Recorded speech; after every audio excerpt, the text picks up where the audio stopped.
melaksanakan penutupan pelatihan Kanaan para Mazmur ini. Firman Tuhan bagi kita semua dari kitab Yeremia pasal 29. Yeremia pasal 29 ayatnya yang ke-7, ayatnya yang ke-4 sampai dengan ayat yang ke-7. Yeremia 29 ayat 4 sampai dengan 7. Demikian firman Tuhan dalam nama Yesus Kristus kami bacakan untuk kita. Beginilah firman Tuhan semesta alam, Allah Israel, kepada semua orang buangan yang kuangkut ke pembuangan dari Yerusalem ke Babel. Dirikanlah rumah dan tempatilah, buatlah kebun dan nikmatilah hasilnya. Ambillah istri dan perolehlah anak laki-laki dan perempuan. Ambilkanlah istri bagi anakmu laki-laki dan carikanlah suami bagi anakmu perempuan, supaya mereka melahirkan anak laki-laki dan perempuan. Bertambah banyaklah di sana dan jangan berkurang. Usahakanlah kesejahteraan kota kemana aku membuangmu, dan berdoalah untuk kota itu kepada Tuhan, sebab kesejahteraannya adalah kesejahteraan. Ayat yang ke-7 saya bacakan sekali lagi. Usahakanlah kesejahteraan kota kemana aku membuangmu, dan berdoalah untuk kota itu kepada Tuhan, sebab kesejahteraannya adalah kesejahteraan. Amin. Sampai sedemikian pembacaan firman Tuhan. Dan sebagai tema dari teks firman Tuhan bagi kita pada hari ini, tetap berkarya dalam segala keadaan. Tetap berkarya dalam segala keadaan.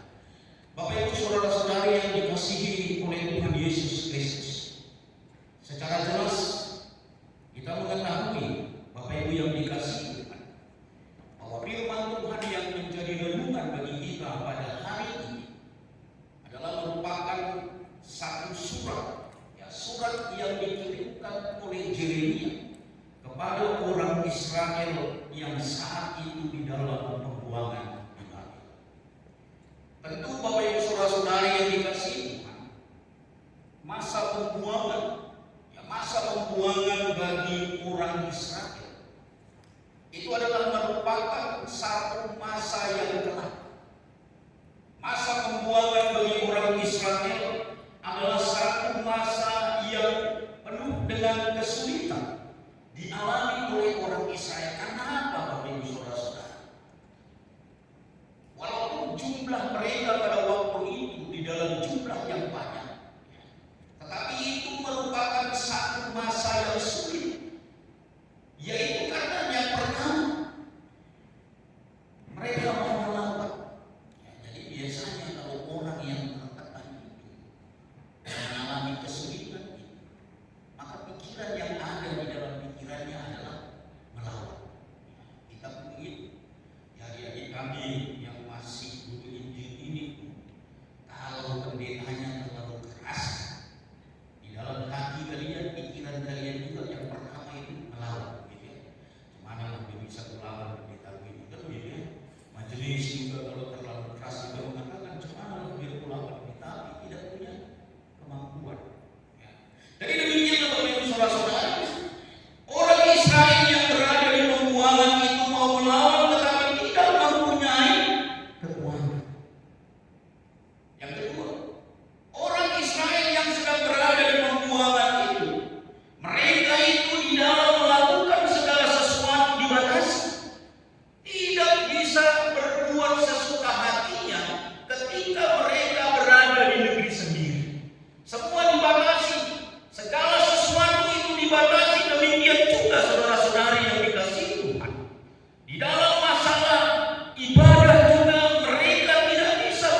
perintah yang positif, tidak ada satupun kata-kata dari Yeremia itu untuk memprovokasi.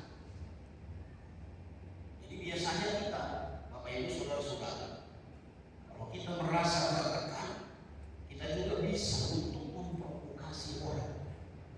Bagaimana caranya supaya kita bisa melawan?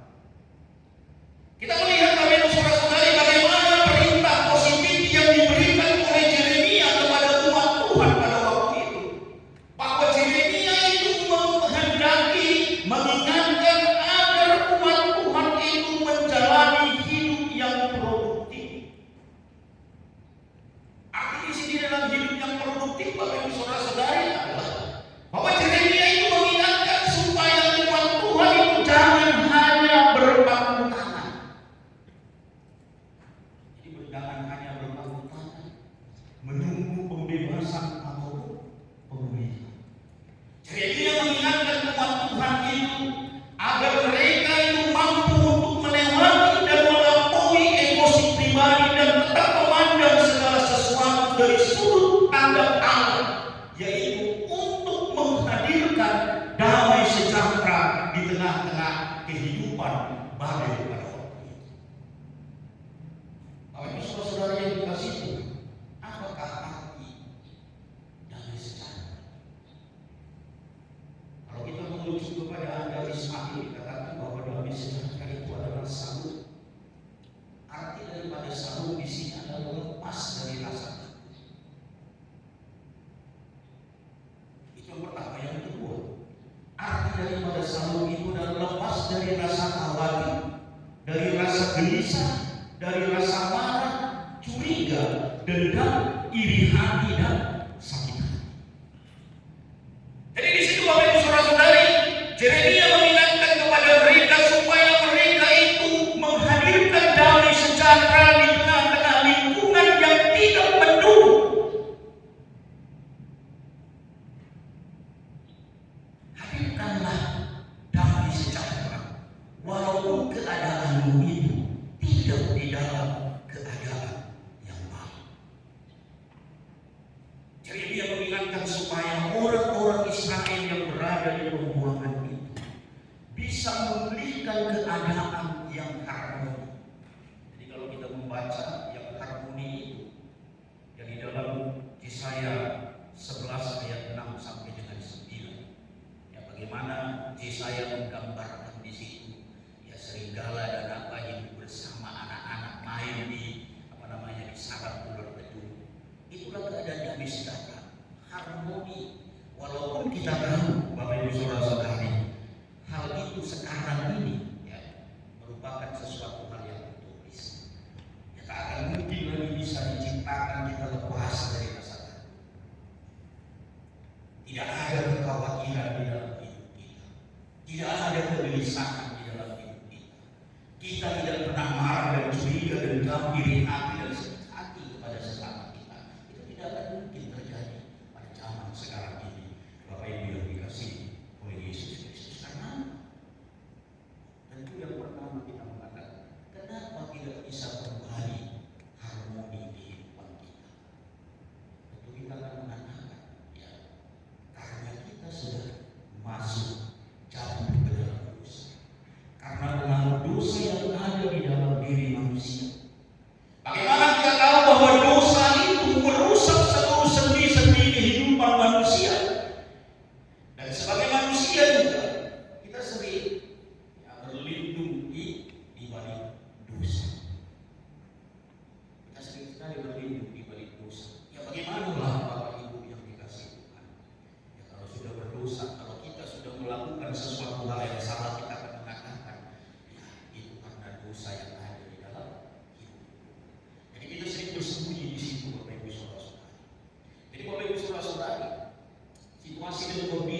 dia tidak produktif di dalam kehidupan.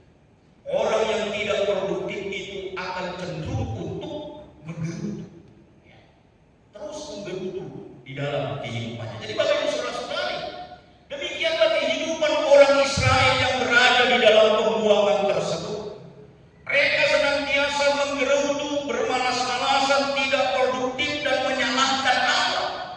Di tengah-tengah situasi yang demikian inilah maka Yeremia memberikan penguatan kepada umat Israel agar mereka itu bangkit dan kembali hidup produktif dan aktif guna menghasilkan hal-hal yang baik. Jadi kita juga stoplah untuk menggerutu di dalam kehidupan pelayanan kita masing-masing. Stoplah juga untuk menyalahkan orang lain yang di dalam kehidupan kita. Jadi Bapak Ibu Saudara-saudari, Yeremia di dalam firman Tuhan, di dalam surat yang dia kirimkan untuk berdoa menghasilkan yang baik, ya, demi kebaikan dan kesejahteraan kota.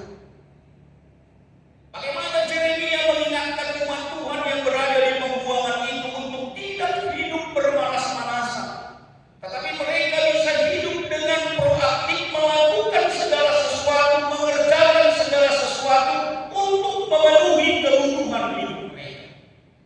Kita tahu di dalam Amsal 10 ayat 4, tangan yang lambat ataupun yang malas itu membuat miskin, tetapi tangan orang rajin menjadikan dia kaya. Kita mengalami di dalam pelayanan kita tentunya adik-adik kami sekalian. Kalau kalian malas untuk berkunjung, ya, malas untuk berkunjung, maka tentu juga itu berpengaruh dengan keadaan gereja. Betul atau tidak? Ya. Tentu tidak akan membiarkan kalau jemaat itu tidak memenuhi kewajibannya untuk hadir ke gereja. Jadi jelas Bapak Ibu yang dikasihi Tuhan, bahwa tangan yang lambat itu membuat miskin. Maka oleh karena itu Yeremia di dalam suratnya mengingatkan umat Tuhan, usahakanlah kesejahteraan kota, karena kesejahteraannya adalah kesejahteraan. Kalau bisa kita ulang kalimat ini, usahakanlah kesejahteraan jemaatmu ataupun gereja. Kita boleh lihat di masjid ini, ya, ada yang disebut dengan badan kemakmuran masjid. Ada badan kemakmuran masjid yang tujuannya adalah untuk melakukan sesuatu agar masjid itu makmur. Jadi saudara-saudara yang dikasihi oleh Yesus Kristus, Yeremia mengingatkan karena kesejahteraannya adalah kesejahteraan. Maka oleh karena itu kita harus menyadari di dalam tugas pelayanan kita di tengah-tengah gereja bahwa kita hadir di dalam gereja itu bukan menjadi dragula. Tahu yang dragula? Apa yang dragula? Menghisap. Itu yang besar gitu ya. Ada juga kita yang mungkin bisa jadi menghisap tapi masih kecil karena belum ada kekuatannya, yaitu nyanyi. Jadi jangan kita hadir di tengah-tengah gereja, di tengah-tengah jemaat itu menjadi dragula ataupun juga menjadi nyanyi yang kerjaannya hanya menghisap. Jangan kita juga hadir di tengah-tengah gereja, di tengah-tengah jemaat itu kita senang dengan zona nyaman kita. Tetapi hendaknya kita hadir sebagai pemberi semangat di tengah-tengah kehidupan pelayanan kita. Karena kita tahu, ya, kekuatan finansial jemaat kita ini terbatas. Sekarang guru Injil yang lalu yang baru kita habiskan menjadi calon guru Injil, ini ya tahapannya ada berapa? 100 berapa? Hah? 100? 106. Di atas kalian ada berapa? Ya lebih kurang ada 200 orang. Jadi tentu kita tahu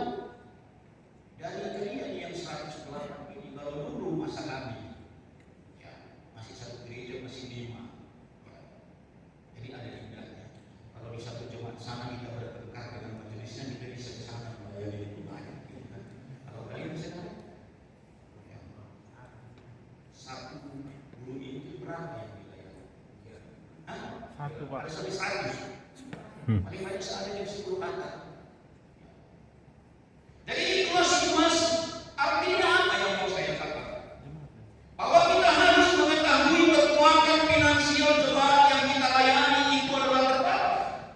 Seperti yang saya katakan tadi, satu gereja, satu pelayan. Maka boleh dikatakan, kalaupun memang ya, kita bukan tidak melulu berbicara tentang uang, tetapi kita harus mengingat bahwa persembahan jemaat itu hanya untuk kesejahteraan pelayan itu tidak cukup. Harus disubsidi, ya, dari disubsidi dari kantor wilayah. Karena kita juga tahu dari distrik itu pun dari lokal yang klien layani. Harus disubsidi agar bisa memenuhi kebutuhan minimal dari seorang hamba Tuhan. Oleh karena itu kan kita melihat bahwa persembahan dari jemaat untuk gereja kita itu tidaklah cukup untuk memenuhi segala kebutuhan pelayanan. Ya, saya katakan tadi hanya cukup untuk kesejahteraan pelayan. Jadi bagaimana mau membangun dan melengkapi fasilitas kalau kita hanya berharap dari persembahan? Jadi bukan berarti saya tidak beriman, saya beriman kepada Tuhan. Tuhan bisa cukupkan segala sesuatu, ya. Dan saya juga bisa tetap percaya dari yang tidak ada pun Tuhan bisa berada. Amin. Amin. Ya, apalagi dalam masalah keuangan, kan begitu ya. Jadi oleh karena itu adik kami sekalian, Bapak Ibu yang dikasihi oleh Yesus Kristus, bagaimana kita melihat hal ini? Ya, kalian yang bilang, kita tahu bahwa dikatakan Tuhan tidak akan mengubah nasib satu bangsa ataupun seseorang jika ia tidak mau mengubahnya. Walaupun kita percaya bukan Tuhan itu besar, Tuhan itu maha kuasa, maha kaya.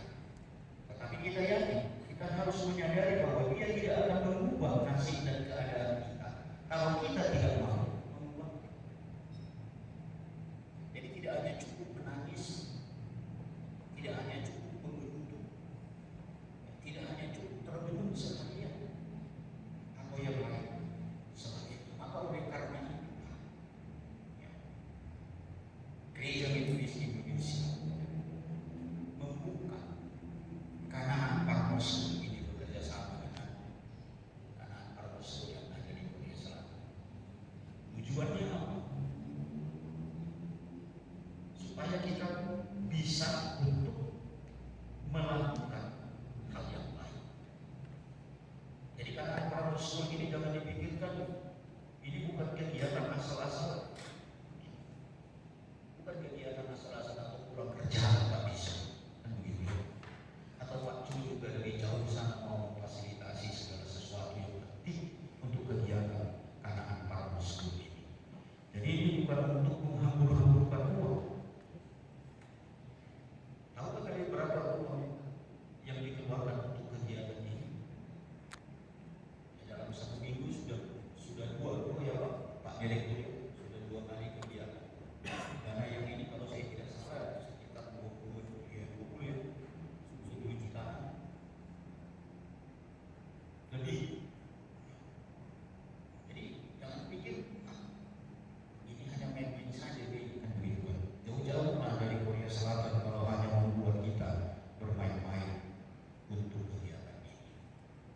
Jadi Kanaan Parmos ini merupakan satu upaya gereja Metodis di dalam hal ini punya Bapak Bishop Kristi Wilson untuk memperlengkapi hamba Tuhan untuk mampu berupaya menjadi hamba yang sesuai. Kanaan Parmos ini dilakukan untuk memperlengkapi hamba Tuhan agar menjadi motivator ataupun teladan yang mampu untuk menginspirasi jemaat. Jadi kita di tengah-tengah jemaat ini mampu untuk menginspirasi mereka. Maka oleh karena itu melalui Kanaan Parmos ini, pelatihan Kanaan Parmos ini, mari kita nyatakan kepada gereja di mana kita hadir bahwa kehadiran kita di jemaat itu bukan menjadi beban, tetapi harus menjadi berkat. Amin. Tanamkanlah di dalam hati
Dan tentunya tidak sampai di situ. Kalian yang 25 orang ini akan menghasilkan 250 orang lainnya. Amin. Yakin? Yakin? Yakin, Pak. Jadi dari 20 dari 25 menjadi 250 orang. 250 orang itu akan menghasilkan berapa lagi? Kali 10. 2.500. Iya, masih pandai lebih-lebihnya. Apa tadi sering begitu perhubungan kan? Menjadi 2.500. Demikian juga seterusnya kelipatannya. Berapa itu? Tentu kalau di jemaat kita ini ada banyak orang yang sudah dicerahkan pikirannya, apalagi hamba tidak hanya mencerahkan dari tengah-tengah jemaat. Kerjakanlah apa yang sudah kau dapatkan di sini. Lakukanlah dengan baik. Binalah jemaat itu agar muncul dari sini jemaat-jemaat yang tangguh, yang tidak hanya mengeluh ya, kepada kita sebagai hamba Tuhan. Jadi jemaat mengeluh kepada kita, kita juga mengeluh terus. Ya, jadi bagaimana bisa selesai persoalan? Tetapi dengan hati, maka tentunya kalian semua nanti akan menjadi orang yang diberkati untuk memberkati. Amin. Amin. Amin. Kita berdoa. Terima kasih Tuhan atas firman-Mu yang kami renungkan. Kami percaya bahwa kehadiran hamba-hamba Tuhan di tengah-tengah pelatihan keadaan kampus ini akan membawa satu pengaruh yang positif, baik terhadap dirinya sendiri secara khusus, demikian juga di tengah-tengah kehidupan jemaat secara umum. Kami yakin dengan kemampuan mereka, ketika kembali dari tempat ini mereka bersemangat untuk menjadi motivator yang andal, yang tidak hanya menunggu datangnya berkat Tuhan, tetapi terus berusaha untuk menghadirkan berkat-berkat Tuhan di tengah-tengah pelayanan yang mereka lakukan. Berkatilah mereka Tuhan sekembalinya dari tempat ini. Biarlah Roh-Mu yang terus memeliharakan semangat mereka, sehingga kehadiran mereka menjadi berkat di tengah-tengah kehidupan jemaat. Demikian juga kami berdoa untuk para panitia Gereja Metodis Indonesia Wilayah 1 Yayasan Pendidikan, demikian juga dengan hamba Bapak Pendeta Tu yang menjadi penerus di dalam kegiatan-kegiatan ini. Tuhan tolong dan berkati sehingga kegiatan berikutnya boleh semakin menghasilkan tenaga-tenaga yang ada untuk tetap eksis di tengah-tengah situasi perekonomian yang sulit. Terima kasih